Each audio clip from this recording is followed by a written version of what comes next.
Disturb होऊ नका. त्याच्यामध्ये प्रत्येकाने व्हिडिओ ऑन करा प्लीज, जर तुम्हाला पॉसिबल असेल तर. कारण आपल्याला हा सेशन फक्त थेरॉटिकल नाही बनवायचा, तर इंटरॅक्टिव्ह करायचं आहे, बरोबर? सो केतन आलंय, संग्राम, रोहित, यश.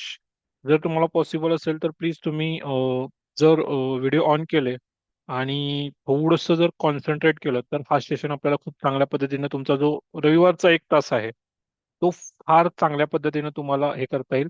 आणि तुम्हाला जे क्वेश्चन आन्सर असतील याचे रेकॉर्डिंग तुम्हाला मिळतील. तो हे जे सेशन्स आहेत, तर याच्यामध्ये ही सिरीज आहे सेशनची. याच्यामध्ये फक्त हा एक वेबिनार नाहीये, तर याच्यामध्ये आपण सुरुवात करतोय नवीन प्रवासाला. तर याच्यामध्ये तुम्ही जर बघितलं असेल तर याच्यामध्ये बरेच लोक येत आहेत. सो हा जो एक कोर्स आहे हा फक्त काही limited to, not theoretical, not software oriented.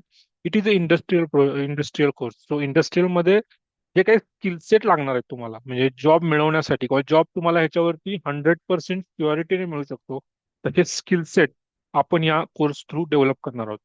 तो ह्यात तुम्हाला जे काही चॅट डाऊट वाटतात किंवा हे वाटतात, तुम्ही चॅट बॉक्समध्ये क्वेश्चन तुमचे पार्क करा. तुम्हाला लास्टला ते क्यू एन आन्सर आपण तिथं देण्यात येईल. Okay. So we will start with our BIM journey, or a digital journey we can say. So where you can learn so many things. Okay. So first of all, good morning. आणि ह्याच्यामध्ये जर तुम्हाला मला काही question तुम्हाला विचारायचे. किती लोक इथे वर्किंग प्रोफेशनल आहेत? मला चॅट बॉक्स मध्ये सांगा. किती लोक वर्किंग प्रोफेशनल आहेत? संग्राम, रोहित, केतन, योगेश. किती लोक स्टुडंट आहेत? जे लोक वर्किंग प्रोफेशनल आहेत त्यांनी W टाईप करा, आणि जे लोक स्टुडंट आहेत त्यांनी S टाईप करा. ओके. बरेच रिस्पॉन्स येत आहेत, बरेच येत आहेत. Yes, yes, yes, good. बरेच वर्किंग प्रोफेशनल आहेत. Okay. So that is very good sign की तुम्ही वर्किंग प्रोफेशनल आहात. आणि बऱ्याच लोकांना ही जे करायचं आहे ते ट्रान्झिशन करायचं आहे. तर नॉर्मली आपला ॲज अ सिव्हिल इंजिनियर म्हणून आपला जॉब जो रोल सुरू होतो तो साईट पासून सुरू होतो. जास्तीत जास्त डिझाईन कन्सल्टिंग पासून सुरू होतो, म्हणजे तिथं आपण ऑटोकॅड, स्टॅट प्रो असे सॉफ्टवेअर वापरतो. पण ड्रास्टिकली 2020 पासून आपली इंडस्ट्री ही मोर ओरिएंटेड टू डिजिटल होत चाललेले आहे. आता डिजिटलचा अर्थ काय? फक्त डिजिटल म्हणजे कॉम्प्युटरवरती काम करणं का, किंवा फक्त ऑटोकॅड वरती करणं का? नाही. तर पूर्ण प्रोजेक्ट लाईफ सायकल जी आहे त्याच्यावरती आपण प्रोजेक्ट कम्प्लिशन करतो. जसं की हायराईज बिल्डिंग असेल, इंडस्ट्रियल प्रोजेक्ट असेल, ऑइल अँड गॅस प्रोजेक्ट असेल, किंवा मुंबई 3.0 च्या इन्फ्रास्ट्रक्चर डेव्हलपमेंट असेल, हे आपण फक्त बातम्यांमध्ये ऐकतो. पण ते ऍक्च्युली होतं काय? कशा पद्धतीनं काम होतं, आणि ह्याच्यामध्ये आपण ऍडव्हान्टेज कसा घ्यायचा, आपलं करिअर कसं ग्रो करायचं, किंवा आपला बिझनेस कसा ग्रो करायचा, हे आपल्याला समजत नाही. आणि हे ज्यावेळी समजत नाही त्यावेळी आपल्याला काय लागतं की एक मेंटॉरशिप लागतं. मेंटॉरशिप म्हणजे काय? की बाबा ही एवढी डेव्हलपमेंट चाललेली आहे आजूबाजूला, मी पेपरमध्ये एवढं वाचतोय की एवढं बूम आहे, हे आहे, पण मला डायरेक्टली बेनिफिट मिळतोय का? माझ्या सॅलरीमध्ये काही वाढ होते का? माझ्या बिझनेसमध्ये माझा टर्नओव्हर वाढतोय का? तर ते कशा पद्धतीने होतं? हा कोर्स काही फक्त तुम्हाला एखादं सॉफ्टवेअर शिकण्यासाठी नाहीये. कारण इथं सॉफ्टवेअर शिकायला आलो असतो तर तुमच्याकडे युट्यूब वरती बरेच रिसोर्सेस अवेलेबल आहेत, बरोबर? तर इथं तुम्हाला how to start a business, how to grow business through BIM, that is also one of the theme from this course. Okay. So मी माझी प्रोफेशनल ओळख करून देतो की ज्याच्यामध्ये I am a civil structural engineer. Okay, I am a 12 plus years of experience where oil and gas industry, industrial infrastructure project, commercial, high-rise buildings, and I have working with many MNCs where we can execute the project at world over.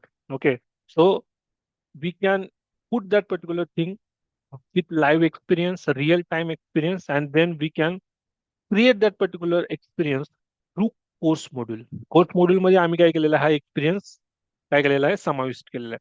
तो ही माझी एक professional profile आहे ज्याच्यामध्ये तुम्ही हे सगळं accommodate करणार आहात. आणि ह्यात तुम्हाला हे शिकणं फार आवश्यक आहे, आणि ते स्किल सेट मी तुमच्यासोबत घेऊन येतो. तो प्रॉब्लेम काय आहे की आपण फक्त एखादं ड्रॉइंग किंवा ऑटोकॅड याचा विचार केला तर फक्त आपण एका ड्रॉइंगचाच विचार करतो, किंवा एखादा 3D मॉडेलचा विचार करतो त्यावेळी आपण फक्त एखाद्या सॉफ्टवेअरचा विचार करतो, जसे की रिवेट. टेकला.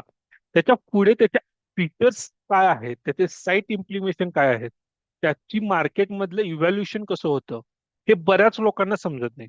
बऱ्याच लोक माझ्याकडे इंडस्ट्रीमध्ये मी ज्यावेळी इंटरव्ह्यू घेत असतो किंवा माझ्याबरोबर जी लोक काम करतात, माझी टीम ज्यावेळी काम करते, त्यावेळी बऱ्याच लोकांना बरंच काय काय माहित असतं सॉफ्टवेअर मधलं. पण ते how to evaluation, how to monetize that particular thing they don't no.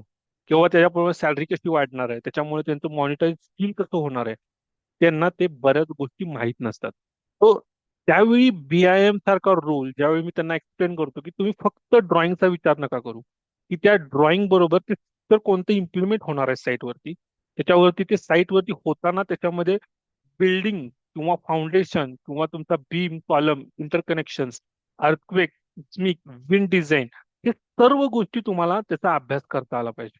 आणि आज आज इंडस्ट्रीमध्ये अशी गरज निर्माण झालेली आहे की ज्याच्यामध्ये ह्या सर्व ज्या गोष्टी तुम्ही इथं बघत असता, त्यावेळी तुम्हाला असं लक्षात येईल की स्ट्रक्चरल इंजिनियर फक्त आता ऑफिसमध्ये बसून काम करू शकत नाही. तर त्याला ऑल ओव्हर वर्ल्डचे जे लोक काम करतायत, कारण आपण आता ग्लोबली ह्या जगामध्ये काम करतोय आणि ग्लोबल जगामध्ये ज्यावेळी काम करतो त्यावेळी वेगवेगळे मल्टीनॅशनल्स काम करतात. तर मल्टीनॅशनल्स याचा अर्थ काय, की आपल्याबरोबर ज्यावेळी काम करत असतो आपण एखाद्या साईटवरती किंवा ग्लोबल साईटवरती, त्यावेळी तिथे चायनीज लोक असतात, इजिप्तची लोक असतात किंवा वेगवेगळ्या कंट्रीची लोक तुमच्या बरोबर काम करत असतात. त्यावेळी तुमच्याकडे असणार कम्युनिकेशन स्किल, तुमचं BIMचं स्किल, तुमच्या इंजिनिअरिंगचं स्किल, हे ऍप्लिकेशन करणं फार गरजेचं. ज्यावेळी तुम्ही इंटरनॅशनल स्टेजवरती काम करता, त्यावेळी फक्त ते लिमिटेड राहत नाही की तुम्ही फक्त कुठे काम करायचं. तर ह्या कोर्सच्या अनुषंगानं ज्यावेळी तुम्ही इथे काम करताय, त्यावेळी तुम्हाला लक्षात येईल की कोर्स हा फक्त limited to not only software, not only concept, it is a overall project, how to build your career in that particular field with respect to real time project. Okay, not only की बाबा तुम्हाला फक्त इथे software, कारण तुम्ही software YouTube वरती बघून पण शिकू शकता, हे मी तुम्हाला डायरेक्ट सांगतो. पण how to use that particular things, okay, and real time project, हे तुम्हाला कुठेही मिळणार नाही. तो व्हाय कंपनीज आर हायरिंग, कारण आज जर तुम्ही बातमी ऐकली असेल तर अदानीने जवळजवळ 1.5 लाख करोड ऑटोडेस्क बरोबरचा एक करार केलेला आहे. आता ऑटोडेस्क काय आहे, कोणती कंपनी आहे, तर त्याच्यामध्ये आपण जे ऑटोकॅड वापरतो, रिवेट वापरतो, तर हे त्यांची पॅरेंट कंपनी आहे. त्याला आपण डेव्हलप सॉफ्टवेअर कंपनी म्हणतो, त्यांचे हे प्रोडक्ट आहेत. तर त्यांनी 1.5 लाख कोटीची इन्व्हेस्टमेंट केलेली आहे. का? कारण मुंबईमध्ये तुम्ही जर बघितलं असेल तर अदानी एअरपोर्टचे आहेत, इन्फ्रास्ट्रक्चर्स आहेत अदानी, कारण त्यांना हे सगळं शेड्यूल जे करायचं आहे ते डिजिटली बनवायचं आहे, BIMच्या थ्रू बनवायचं आहे. आणि ज्यावेळी ते BIMच्या थ्रू बनवायला चालू करतील त्यावेळी ते गोष्टी आहेत. त्यानंतर लाईव्ह डेमॉन्स्ट्रेशन. आता लाईव्ह डेमॉन्स्ट्रेशन करणं एका तासात काय आहे? शक्य आहे. पण मी काय केलेलं आहे, त्याच्यामध्ये एक समरी बनवलेली आहे की एखादं ड्रॉइंगची समरी शीट कशी दिसते, बाबा हे काम कसं होतं, त्याच्यातला 3D, 4D, 5D, 6D, 7D, 8D, 10D, 12D, हे जे डायमेन्शन्स आहेत प्रोजेक्टचे, हे कशा पद्धतीने एक्सप्लेन केले जातात, हे सर्व गोष्टी आहेत. सो करिअर अपॉर्च्युनिटीज म्हणजे रोल, सेक्टर, मार्केट्स, हे सर्व गोष्टी तुम्हाला इथे समजून सांगण्यात येणार आहेत. तो त्याच्यामध्ये क्लिअर रोड मॅप कोणता आहे की बाबा, ठीक तुम्ही सांगताय सर बरोबर आहे, पण ह्याच्यामध्ये तुम्ही ह्या सर्व गोष्टी ज्यावेळी बघताय त्यावेळी तुम्ही फर्स्ट थिंग काय केली पाहिजे, रिझ्युमे आपला कसा बनवला पाहिजे, रिझ्यूम मध्ये काय टाकले पाहिजे, रिझ्यूमचे क्वेश्चन आन्सर आपण कसे प्रिपेअर केले पाहिजे. फक्त रिझ्यूम सुंदर किंवा एकदम शॉर्टलिस्टेड होण्यासारखा बनवला आणि आपण इंटरव्ह्यूला गेलो आपल्याला काहीच आलं नाही, तरी पण काय उपयोग नाहीये त्याचा. जर तुम्हाला त्यातल्या कन्सेप्च्युअल अंडरस्टँडिंग असेल तर तुम्ही तिथे डेमॉन्स्ट्रेट करू शकता, त्या इंटरव्ह्यू पॅनलच्या टेबलवरती त्या गोष्टी मांडू शकता. कारण आज ChatGPT असेल किंवा AI टूल्स असतील, त्याच्यात थ्रू आपण बरीच इन्फॉर्मेशन काय करू शकतो त्याच्यामध्ये टाकू शकतो. पण ती इन्फॉर्मेशन म्हणून आपण बनवतो, पण त्याला ज्यावेळी आपण एखादा प्रोजेक्ट स्टडी किंवा आपलं नॉलेज म्हणून वापरतो, त्यावेळी ते वापरण्यासाठी आपल्याला गोष्टी माहीत पाहिजेत, लक्षात घ्या. आणि हे ज्यावेळी तुम्हाला कळतं त्यावेळी तुम्हाला काय होतं, हा रोडमॅप क्लिअर होतो. ओके, सो हे सर्व ज्या गोष्टी तुम्ही इथं करता त्यावेळी तुम्हाला लक्षात येईल की हे फक्त आणि फक्त स्टडी पर्पजसाठी बघू नका, तर तुमची प्रोफेशनल बिल्टअप, प्रोफेशनल जी प्रोफाईल आहे ती तुम्हाला काय करायची आहे, बिल्ड करायची. आणि ही बिल्ड करताना तुम्हाला काय लागणार आहे, त्या कसं काय आहे, तर हा वेबिनार त्यासाठीच आहे. तर त्यामुळं तुम्हाला एंड ऑफ द वेबिनार तुम्हाला एक ई बुक पण मिळेल, त्याच्या थ्रू तुम्ही काय करू शकता, तुम्हाला त्यात रोडमॅप कळेल, BIM म्हणजे काय कळेल, आणि त्यात तुम्ही पण जर तुम्ही शेवटपर्यंत राहिला तर. ओके, सो आपल्याला 60 मिनिट्स मध्ये काय बघायचं आहे की त्याच्यामध्ये वेलकम तर आपलं झालेलंच आहे. इंडस्ट्रियल रियालिटी मी तुम्हाला सांगितलेली आहे. लाईव्ह डेमॉन्स्ट्रेशन मध्ये मी तुम्हाला दाखवणार आहे की ड्रॉइंग एक्सपेक्टेड पार्ट कसा असतो, करिअर अपॉर्च्युनिटीज काय आहेत, लर्निंग रोडमॅप काय आहे, आणि Q&A सेशन त्याच्यानंतर आपल्याला घ्यायचं आहे. तो इंडस्ट्रियल रियालिटी. आता इंडस्ट्रियल रियालिटीमध्ये काय होतं की आज इंडस्ट्री ज्या पद्धतीने ग्रो करते, जसं की एनर्जी ट्रान्झिशन असेल किंवा हायराईज बिल्डिंग, जे की आपल्याला मुंबई सारख्या ठिकाणी जिथं कन्स्ट्रक्शन रेसिडेन्शियल प्रोजेक्टचे पोर्टफोलिओ खूप मोठ्या प्रमाणात आहेत, किंवा अंबरनाथ असेल, किंवा तुमचे जे कल्याण, डोंबिवली, ठाणे, मुंबई 3.0, किंवा आजूबाजूचा जो परिसर आहे तो आता रेसिडेन्शियल पोर्टफोलिओ मध्ये खूप जास्त काम करतो. ज्यावेळी तो हा असा काम करतोय, तो ह्याच्यामध्ये 2D ड्रॉइंग आणि एवढ्या मोठ्या व्हॉल्यूमला डिलिव्हरेबल्स देणं हे पॉसिबलच नाहीये. हे लक्षात घ्या. तो ड्रॉ इट ट्वाइस मधलं आपल्याला ऑटोकॅड वरती काय करावं लागतं, आज मॅन्युअली करेक्शन करावं लागतं. आणि ज्यावेळी तुम्ही ते करेक्शन करता त्यावेळी तुम्हाला टेम्पलेट बदलावे लागते, लाईन चेंज करावं लागते, सेक्शन मॉडेल मध्ये चेंज करावं लागतं, इलिव्हेशन मध्ये पण चेंज करावं लागतं, प्लॅन मध्ये एक चेंज झाला तर. तो हे जे गोष्टी आहेत ह्याच्यावरती इंडस्ट्रीकडे एवढा वेळ नाहीये की ही गोष्ट ती अपडेट करत बस. त्यासाठी आता काय लोक यूज करतायत, 3D आणि 4D मॉडेल्स यूज करतायत, ज्याच्या एकाच चेंजमुळं तुमचं इलिव्हेशन अपडेट होईल, राईट. त्याच्यानंतर तुमचा सेक्शन अपडेट होईल, तुमचं कॉस्ट शेड्यूल अपडेट होईल, तुमचा BOQ अपडेट होईल. का? तुमच्या ह्या सर्व गोष्टीच्या एका चेंजमुळे. समजा तुम्हाला बीमची डेप्थ वाढवायची आहे किंवा बीमची लेंथ वाढवायची आहे, what ever it is, so त्याच्यावरती तुमचं काय होतं, हा सगळा सिंक्रोनायझेशन डेटा तुमच्या 3D मॉडेलमध्ये अपडेट होतो. हे फक्त limited to that particular thing नाहीये. हे फक्त आणि फक्त तुम्हाला अंडरस्टँड करण्यासाठी ही गोष्टी बाबा. इथं आता फक्त बरेच लोक इथं ॲटोकॅड येत असेल, पण त्यांना 3Dचं नॉलेज नाहीये. ज्यांना 3Dचं नॉलेज आहे त्यांना 4D कॉस्टिंगचं नॉलेज नाहीये. पण ज्याला सगळं नॉलेज आहे त्याला काय म्हणतो आपण, BIM इंजिनियर. आता ह्याच्यामध्ये बऱ्याच लोकांचा असा ग्रह असेल की बाबा सरळ इंजिनियर असेल तर त्याला BIMचा काय यूज आहे. असं नाहीये, लक्षात घ्या. तुम्ही ज्यावेळी एखाद्या कोर्स किंवा सॉफ्टवेअर स्पेसिफिक शिकता त्यावेळी तुम्ही फक्त डिझायनर किंवा इंजिनियर असं बायफरिकेशन होतं. पण ज्यावेळी तुम्ही एखादी प्रोजेक्ट लाईफ सायकल शिकत असता, ज्यावेळी तुम्ही एखादी पूर्ण project from scratch to open, त्याच्यामध्ये सगळे रोल हे सिंक्रोनाइज होतात. त्यात स्ट्रक्चरल डिझायनर पण लागतो, स्ट्रक्चरल इंजिनियर पण लागतो, ज्याच्यात डिटेलिंग पण होतं, डिझाईन पण होतं, तुम्हाला BOQ पण काढावा लागतो, आणि हे सगळे लोक इंटिग्रेट होऊन काम करतात. आज सगळ्या इंडस्ट्रीज, जेवढ्या मोठ्या कंपन्या आहेत इंडस्ट्रीमध्ये, त्या सगळ्या काय करतायत, काम करतायत इंटिग्रेट होऊन, म्हणजे एकत्रितपणानं काम करतायत. हे फक्त असं नाहीये की तुम्ही काम करताय आणि तुम्हाला आता हे मिळतंय, असं नाहीये. लक्षात घ्या. तुम्ही ज्यावेळी एखादं काम करत असता त्यावेळी तुम्हाला काय होतं, यांच्या बरोबर कॉर्डिनेट करावं लागतं. आता कॉर्डिनेशनचा अर्थ काय असतो, तुम्हाला कशा पद्धतीने काम करता येतं, हे सगळ्याला आपल्याला पुढच्या काही स्लाइड्स मध्ये मी तुम्हाला सांगतो. Traditional workflow. आता वर्कफ्लो ही कन्सेप्ट तुम्ही बऱ्याच AI टूल्स मध्ये किंवा ऍडव्हर्टाईज मध्ये ऐकला असेल. वर्कफ्लो प्रकार काय असतो, तर वर्कफ्लो प्रकार हा असतो की ऑटोकॅड ज्यावेळी ट्रॅडिशनल, म्हणजे आता जी लोक मॅन्युअली काम करतात ती कशी काम करतात, ऑटोकॅड वरती ड्रॉइंग ड्राफ्ट करणं, त्याचं प्रिंट करणं, ऑटोकॅड 2D ड्रॉइंग मध्ये मॅन्युअल कॅल्क्युलेशन्स, म्हणजे BOQ कॅल्क्युलेशन करणं, मॅन्युअल रिव्हिजन. समजा एखादा चेंज झाला तर ते काय करतात, मॅन्युअली करतात, आणि higher chances of errors, because तुम्ही ऍज अ ह्युमन म्हणून त्याला एक सगळ्यांना लिमिटेशन्स आहेत. पण ज्यावेळी तुम्ही AI असिस्टेड काम करता त्यावेळी तुम्हाला, किंवा एका 3D मॉडेलवर इंटिग्रेटेड काम करता, त्यावेळी ह्या सर्व गोष्टी काय होतात, बऱ्याच बऱ्याच अंशी ह्या कमी होतात. सो रिवेट मॉडेल तुम्ही एकदा अपडेट केलं की तुमचं सेक्शन मॉडेल, इलिव्हेशन, BOQ हे सगळंच एका वेळी अपडेट होतं. हे बऱ्याच लोकांना समजत नाही की रिवेटचा उपयोग काय आहे. त्यांना असं असतं की बाबा पडदेशी साईट वरती काम केलं झालं.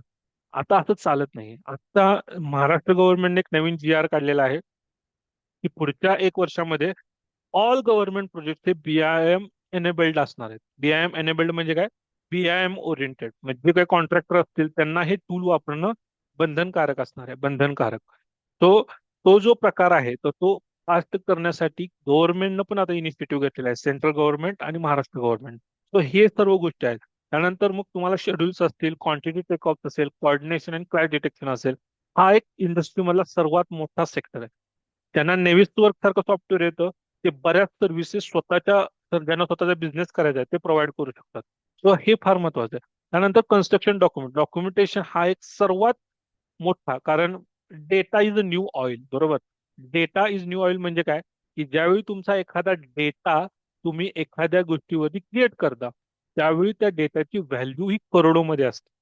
आज कन्सल्टिंग चार्जेस किती असतात सांगा? एखाद्या हायराईज बिल्डिंग असेल तर साधारण G+16 ची बिल्डिंग असेल तर त्याचं अप्रॉक्सिमेटली बीओक्यू किती असतं, कॉस्ट किती असते, fire fighting, plumbing, electrical, landscaping सगळं धरून साधारण ती 65 ते 70 कोटी रुपये असते. बरोबर. आणि त्याच्यामध्ये लँड कॉस्ट ऍड केली तर ती साधारणतः 100, 200, 300 कोटी पर्यंत पण जाऊ शकते मुंबई सारख्या ठिकाणी. त्याच्यामध्ये कन्सल्टन्सिंग चार्जेस जर 300 कोटी रुपये समजा असतील आपली प्रोजेक्टची कॉस्ट, तर त्याच्यावरती आपण जर 3% कन्सल्टिंग चार्जेस लावले तर मला सांगा किती रुपये होतात? म्हणजे कन्सल्टिंग चार्जेस म्हणतोय मी.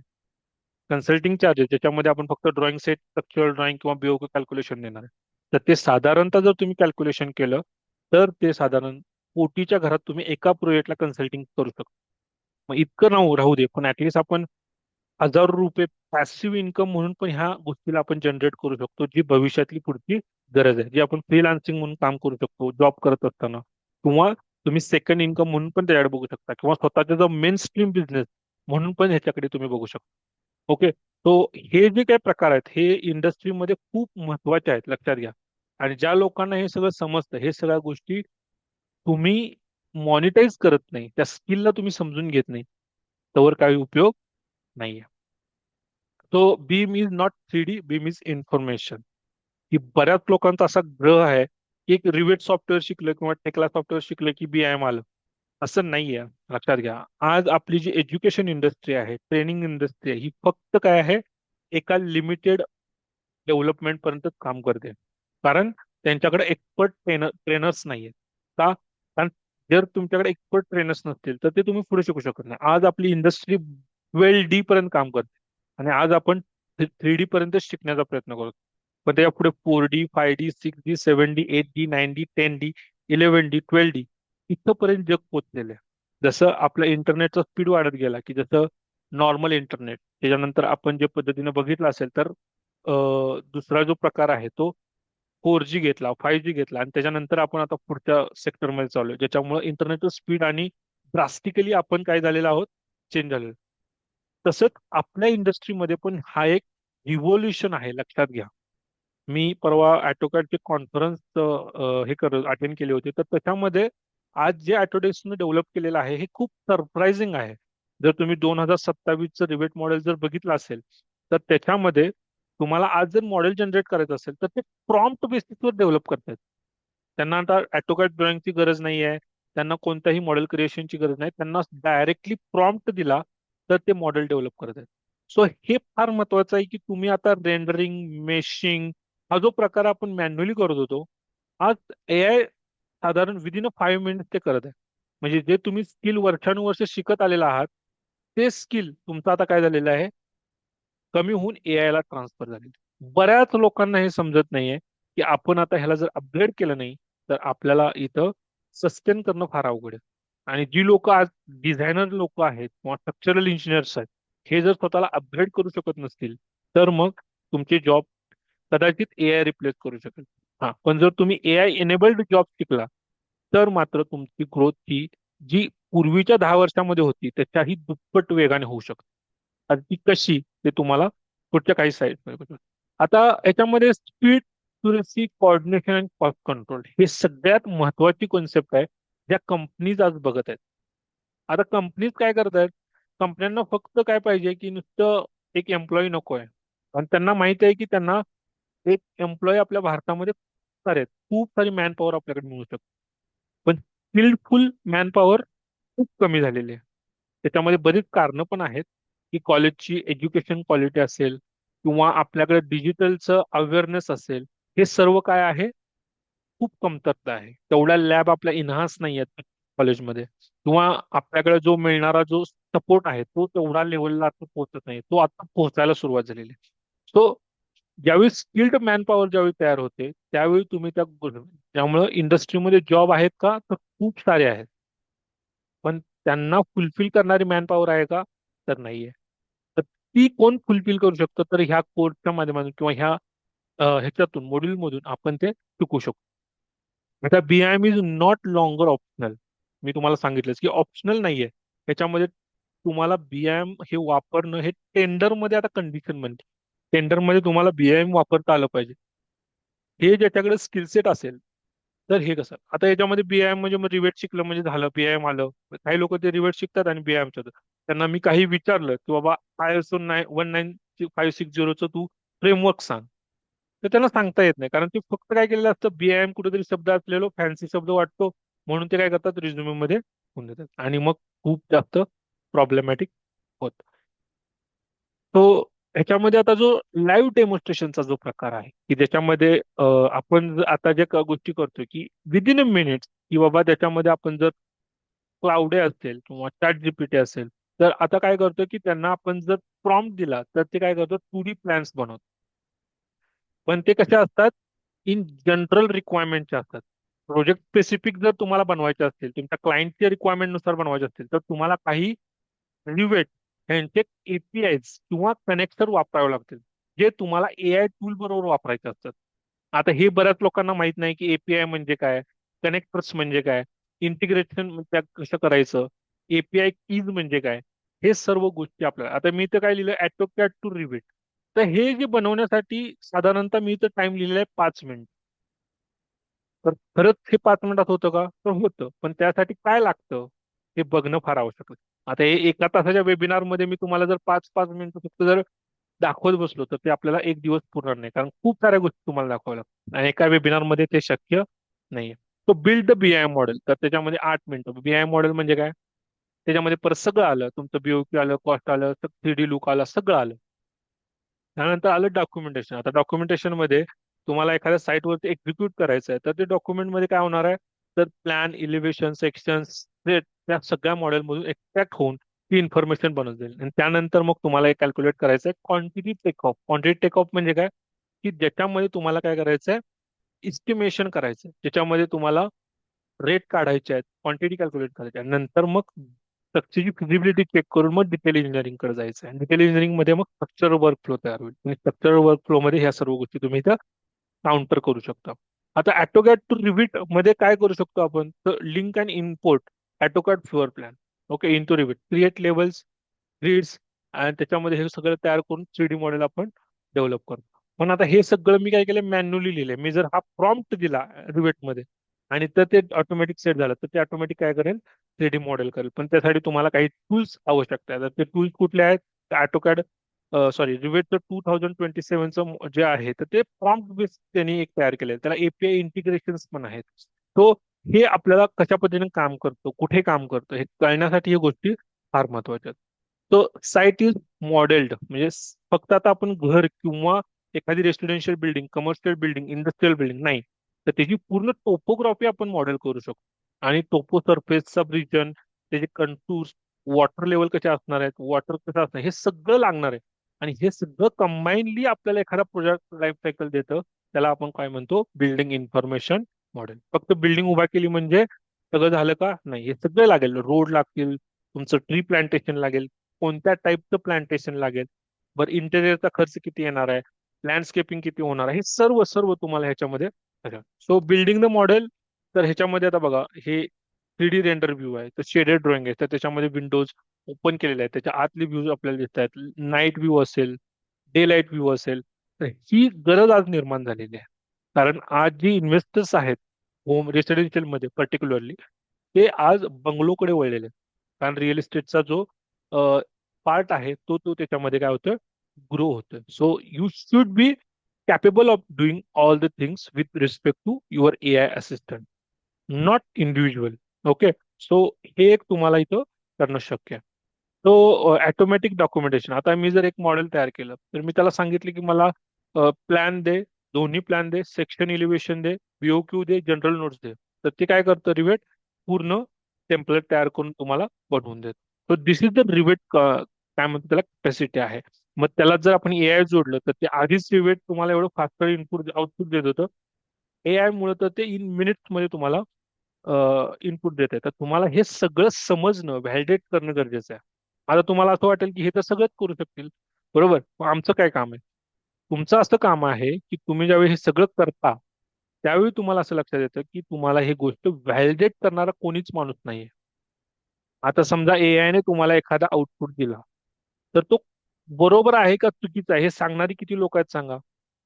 जी लोक नॉलेजेबल आहेत, जे लोक एक्सपिरियन्स आहेत, तेच लोक हे सांगू शकतात.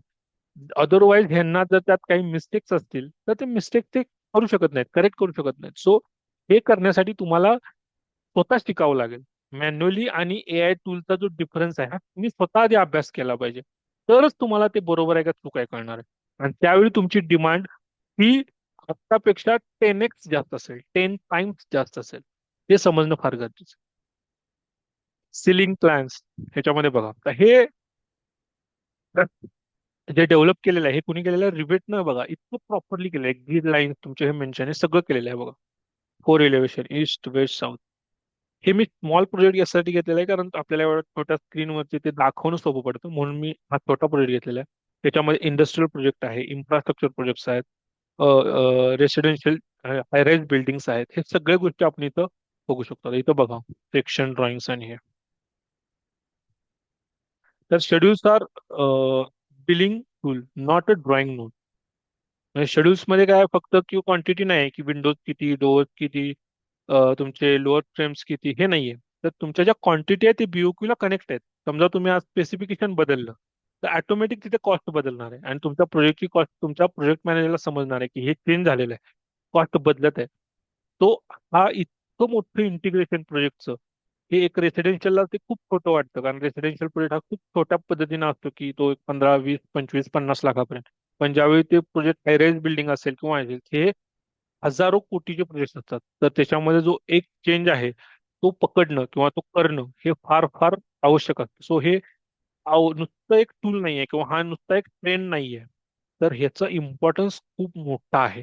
जर तुम्ही हे शिकलात किंवा हे तुम्हाला समजलं तरच तरच तुम्ही करिअरमध्ये काय करू शकता, ग्रो करू शकता. आणि हे जर तुम्ही केल्यानंतर तुम्हाला फक्त एक लिमिटेशन राहत नाही, तर क्रॉस इंडिया म्हणजे गल्फ कंट्रीज असतील, युके असेल किंवा ऑस्ट्रेलियन रिजन असेल, कॅनडियन रिजन असेल, युएस असेल, त्या सगळ्या कंट्रीची दारं तुमच्यासाठी ओपन होतात. थ्रू प्रोजेक्ट्स तुम्हाला ऑनसाईट ऑपॉर्च्युनिटी मिळेल तर चांगलीच आहे, पण त्याच्याबरोबर ह्या सर्व गोष्टी तुम्हाला तिथं मिळतात. ओके, सो ह्याच्यामध्ये बघा आता स्ट्रक्चरल वर्कफ्लो मध्ये काय असतं, रिवेट टू स्टार्ट फ्लो. आता आपण बघितलं डिझाईन ड्राफ्टिंग. आता डिझाईन इंजिनिअरिंगचा पार्ट कसा असतो, तर ह्याच्यामध्ये अनालिटिकल मॉडेल, बाबा सेक्शन साईज कुठून आली, स्किल किती रिक्वायरमेंट आहे, त्याचं कॉस्ट किती असणार आहे, हे सर्व काय असणार आहे त्याच्या थ्रू असणार आहे. आता हे एक डिझायनर म्हणेल हे माझ्यासाठी काय उपयोग आहे, नाही. तुम्हाला आता बेसिक नॉलेज सगळ्याचं असणं आवश्यक आहे. तेव्हा ही बीम साईज दिलेली इंजिनियरनं ती परफेक्ट इन्क्लाइंड होते का, की कुठं क्लॅश होते का, किंवा ही साईज बरोबर आहे का, तुम्हाला बेसिक नॉलेज असणं फार महत्वाचं आहे. आता याच्यामध्ये मी काय लिहिले, physical model carries analytical stick model. आता फिजिकल मॉडेल आणि अनालिटिकल मॉडेल मधला फरक काय आहे, कुठे असणार आहे, तो कसा बघायचा, हे बऱ्याच लोकांना कळत नाही. हे फक्त एक सॉफ्टवेअर शिकलं आणि आपण त्याला फक्त जाऊन कुठे ते सर्टिफिकेट जोडलं तर इतकंच राहतं का, नाही. त्याचे जे मिनिंग समजणं आणि ऍक्च्युअल काम करणं ह्यात खूप मोठा फरक आहे. त्यानंतर आयएफसी फाईल म्हणजे काय, CIS/2 जेव्हा डायरेक्ट लिंक कसं करायचं, आयएफसी फाईलचा फुल फॉर्म काय आहे, ती कशा पद्धतीने क्रिएट करतात सगळे. त्यानंतर लोड कॅल्क्युलेशन, ऍडव्हान्स सिस्टीम्स काय आहेत, कोडमध्ये नवीन व्हर्जन काय आले, कोडला समजण्याची पण एक भाषा आहे. तर तो फार इम्पॉर्टंट आहे की कोडला आपण समजून घेणं फार गरजेचं आहे. त्यानंतर अनालिसिस करणं म्हणजे काय, डिझाईन करणं म्हणजे काय, ऑप्टिमाइज करणं म्हणजे काय, हे सर्व प्रोसेस काय असते या स्ट्रक्चर वर्कफ्लो मध्ये आपण काम करतो. तो beam is not for the architecture. आता बऱ्याच लोकांचा हा गैरसमज झालाय, आता जे काही कंटेंट अफाट बनवलेले आहेत बीआयएम वरती, ते फक्त आर्किटेक्चर लोकांच्या, मटेरियल, इंटेरियर डिझाईन यालाच सीमित केलेलं आहे. पण खरं सांगायचं तर बीआयएमचा खरा यूज हा जास्तीत जास्त जो रूट लेवलला होतो तो म्हणजे स्ट्रक्चरल इंजिनियर, साईट इंजिनियर आणि प्रोजेक्ट इंजिनियर साठी होतो. कारण ती लोक इम्प्लिमेंट करत असतात आणि ज्यावेळी इम्प्लिमेंट करत असतात त्यावेळी तिथं ऍक्च्युअल प्रॉब्लेम तिथे येतात. जर की मटेरियल अवेलेबल नाहीये, मटेरियल चेंज करायचं आहे आणि तुम्हाला ते साईट वरती फास्ट मध्ये चेंजेस करायचे असतात. त्यामुळे तुम्हाला ते डिझाईन चेक करायचं असतं, फिजिबिलिटी चेक करायची असते आणि ती फास्ट चेंज करून तुम्हाला ते आउटकम घेऊन अप्रुव्हल घ्यायचं असतं. त्यावेळी बीआयएम सारखी कन्सेप्ट तुम्हाला काय करू शकते, की जी टेक्नॉलॉजी आहे ती तुम्हाला खूप फास्ट त्या गोष्टी प्रोव्हाइड करते. मग ते आर्किटेक्चरसाठी सीमित आहे का, नाही. तर हे सर्वांसाठी, म्हणजे जे काही स्टेक होल्डर आहेत कन्स्ट्रक्शन प्रोजेक्टसाठी, त्यांसाठी सगळ्यांसाठी हे युजफुल टूल आहे. युजफुल पेक्षा पण महत्वाचं काय, नेसेसरी टूल आहे. आणि नेसेसरी टूल ज्यावेळी असतं त्यावेळी तुम्हाला ते करणं फार आवडतं. Sheet documentation. आता sheet documentation what actually gets, आता ह्याच्यामध्ये बघा, तुम्ही जर बघितलं असेल तर याच्यामध्ये एक मी सॅम्पल प्रोजेक्ट घेतलेला आहे. तर ह्याच्यामध्ये हा एक इलिव्हेशन आहे. इलिव्हेशन ईस्ट, साऊथ, नॉर्थ, हे सगळे इलिव्हेशन, त्याच्यात 3D व्ह्यू, इंटेरियर व्ह्यू आणि त्याचे वॉल डिटेल्स, बीम डिटेल्स हे त्यांनी ऍड केले. हा आर्किटेक्चर ड्रॉइंग्स आहे. ह्याच्यावरती आता एक सिंपल मी दाखवलेला आहे, पण मी तुम्हाला याच्यावरती हायराईज पण दाखवू शकतो किंवा रेन्फोर्समेंट डिटेलिंग दाखवू शकतो, पण आज शक्य नाही आहे. आपल्याला सिरीज ऑफ द वेबिनार मध्ये मी तुम्हाला एक एक एक दाखवू शकतो. त्यानंतर इंटेरियर्स आहे बघा. आणि हे सगळं तुम्ही करू शकता ऍज अ इंडिव्हिज्युअल. ह्यासाठी काय 10 माणसांची आवश्यकता नाहीये. तुम्ही जर ही स्किल शिकला, तुम्हाला हे सर्व गोष्टी करायच्या. आता हे एक पोर्टफोलिओ आहे, हे बघा. तुम्ही जर बघितलं असेल, हे किती कोऑर्डिनेशन केलेलं आहे बघा. Brief and CAD, Revit model, coordination, documentation, quantities, visualization, construction. Okay. So हा झाला आत्ताचा पूर्ण त्याच्यामध्ये. तो करिअर ऑपॉर्च्युनिटीज. आता करिअर ऑपॉर्च्युनिटीज मध्ये तुम्ही जर बघितलं तर मला वाटतं ऑल सेक्टरमध्ये ह्याची आवश्यकता आहे. Residential project, commercial building, hospitals, health care, airport, terminals, metro rail project, industrial plants, oil and gas facility, mining project, road bridges, infrastructure, data centres, water and waste water, educational campuses, हे सगळं काय आहे याच्यामध्ये आपण हे बघितलेलं आहे. So याच्यामध्ये एकच गोष्ट आहे, त्याच्यामध्ये सिव्हिल इंजिनिअरिंगची डिझाईन फिलॉसॉफी कुठेही बदलत नाही. लक्षात घ्या. तर ह्याच्यामध्ये आपल्याला काय करायचं आहे की त्याच्यामध्ये डिझाईन अनालिसिस सिव्हिल इंजिनिअरिंगचा हा कॉमन फॅक्टर आहे. फक्त तुम्हाला काय करायचं आहे, एक्सपिरियन्स गेन करायचा आहे, रिअल टाइम प्रोजेक्ट करायचे आहेत आणि इंटरव्ह्यूला अप्लाय करायचं. You will get from starting salary will be 7 to 8 lakh. And if you are transiting from site to PM engineer, it will be more than 10 lakhs or 12 lakhs. So you will get that particular salary.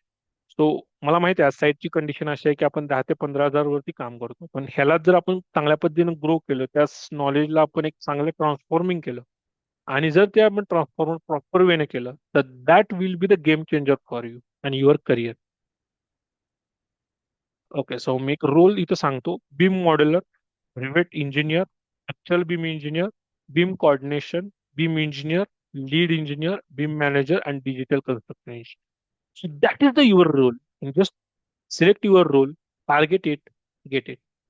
तो कुठे असणार आहेत बरं, हे एवढे सगळे rules आहेत तर कुठल्या मार्केटमध्ये आहेत? इंडियामध्ये ऑफकोर्स आहेत, मिडल ईस्टमध्ये आहेत, युके युरोपमध्ये आहेत, ऑस्ट्रेलिया न्यूझीलंड आहे आणि रिमोट डिलिव्हरीसाठी आहेत. त्याच्यात तुम्हाला डायरेक्टली ऑनसाईट ऑपॉर्च्युनिटी पण आहे.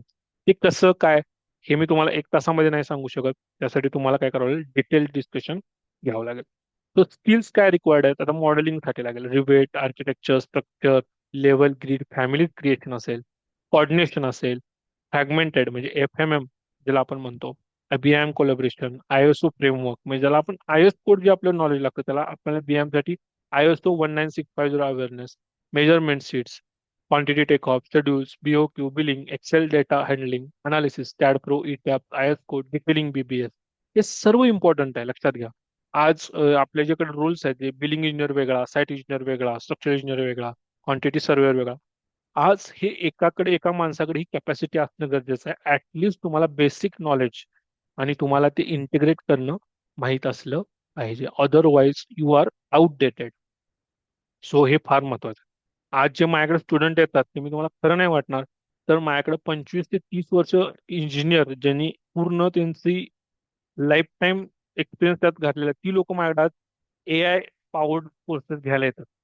त्याच्यामध्ये हे कसं करायचं त्यांचं मॅन्युअल. आणि त्यांनीच मला सांगितलं की जर आपण ही वर्कफ्लो डिजिटल वापरलं तर 99% ऍक्युरेसी त्यांनी डेव्हलप केलेली आहे.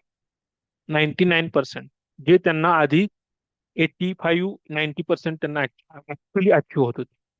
तर दॅट इज डिफरंट. म्हणजे तुम्ही हा विचार करू शकता की इंडस्ट्रीला आज पुरेशी हवे. त्यांना हे नको आहे की तुम्ही AI न करताय का मॅन्युअली करताय. त्यांना हे हवं आहे की त्यांचा आउटपुट, त्यांचे पैसे वाचणं गरजेचं आहे, बजेटेड काम होणं गरजेचं आहे. आणि हे विदाऊट एका माणसाचं काम नाहीये की मॅन्युअली करतो मी खूप हुशार आहे, असा नाहीये. हे टेक्नॉलॉजी बेस आहे. मग बरेच लोक म्हणतील आम्हाला, आम्ही एवढे हुशार नाही तर आम्हाला स्ट्रक्चरल डिझाईन समजत. ह्याच्यामध्ये तुमच्याकडे AI युगामध्ये तुम्ही आज कोणताच कन्स्ट्रेंट नाहीये. तुम्हाला लक्षात घ्या. तुम्हाला AI युगामध्ये तुम्हाला काम करत असताना तुम्हाला फक्त इच्छाशक्ती पाहिजे आणि तुमचं स्किल डेव्हलपमेंट करण्याची ताकद पाहिजे. तेवढं असेल तर तुम्ही बी ला किती मार्क पडले, तुम्हाला किती एटी केटी लागल्या आणि तुम्ही आता किती कसं कसं स्ट्रगल मधून आला, हा स्ट्रगल संपू शकतो इथे. आणि इथं तुम्हाला एक नवीन संधी मिळते काम करण्याची. तर तुम्ही इथे एक संधी तर सोनं करणं आवश्यक आहे. सो हा रोडमॅप जो बघितला असेल तर तुम्ही बघा, learn AutoCAD, master Revit, complete BIM model, generate drawings automatically, perform quantity take off, learn structural design, live project experience, prepare resume and portfolio, हे सगळं गायडन्स खाली मेंटॉरशिप म्हणून होणं गरजेचं आहे. त्यानंतर अप्लाय फॉर द बिम रोल्स, कसे शोधायचे, काय असतात कीवर्ड, ते सगळं त्याच्यामध्ये तुम्हाला समजतं. तो बीम प्रोफेशनल प्रोग्राम, सो त्याच्यामध्ये हे जे आहे तर एवढे तुम्हाला टूल्स त्याच्यामध्ये शिकायला मिळतात. करिअर सपोर्ट्स, त्यानंतर हे आहे. जर आता वाटेल की हा प्रोग्राम कशा पद्धतीने काम करतो, तर सिव्हिल इंजिनिअरिंग स्टुडंटसाठी, फ्रेश ग्रॅज्युएटसाठी, साईट इंजिनियरसाठी, स्ट्रक्चर इंजिनियरसाठी, क्वांटिटी सर्वेस, वर्किंग प्रोफेशनल ह्या लोकांसाठी आहे. आणि ह्याच्यामध्ये आहे तर ह्याच्यामध्ये बऱ्याच लोकांनी हे सॉफ्टवेअर यूज पण केलं असेल, पण त्याची जी कॅपॅसिटी आहे यूज करायची ऍडव्हान्स लेवलला, ती कशी आहे, तर ही आपला कोर्स हा पूर्ण एक बल्कमध्ये तुम्हाला हे देत आहे. आणि ह्याच्यामध्ये तुम्हाला, तो तुम्हाला काही क्वेश्चन्स असतील तर तुम्ही चॅट बॉक्समध्ये टाका आणि तुम्हाला ते मिळतील. ओके. जर तुमचे काही क्वेश्चन असतील अशा रिलेटेड किंवा हे, तुम्ही चॅट बॉक्समध्ये टाका आणि मग आपण त्यावरती बोलू. तुम्हाला काही कोर्सचे डेमो घ्यायचे असतील तर मी तुम्हाला एक लिंक पाठवलेली आहे सुरुवातीला. तर तुम्ही काय करू शकता, त्या लिंकवरती जाऊन बघू शकता डेमो, की बाबा कशा पद्धतीने होतं, काय होतात.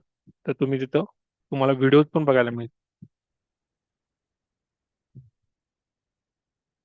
काही डाऊट्स आहेत का प्रत्येकाला?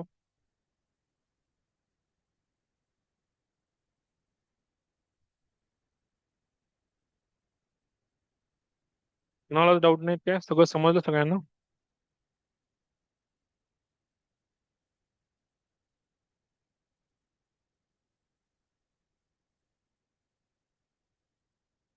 चॅट बॉक्समध्ये कोणाला काही डाऊट्स असतील, नाहीतर मग आपण थांबू. तुम्हाला काही डाऊट्स असतील तर तुम्ही नूतन मॅडमना कॉल करा आणि ते तुम्हाला गाईड करतील, तुम्हाला काही पुढे डिटेल्स हवे असतील.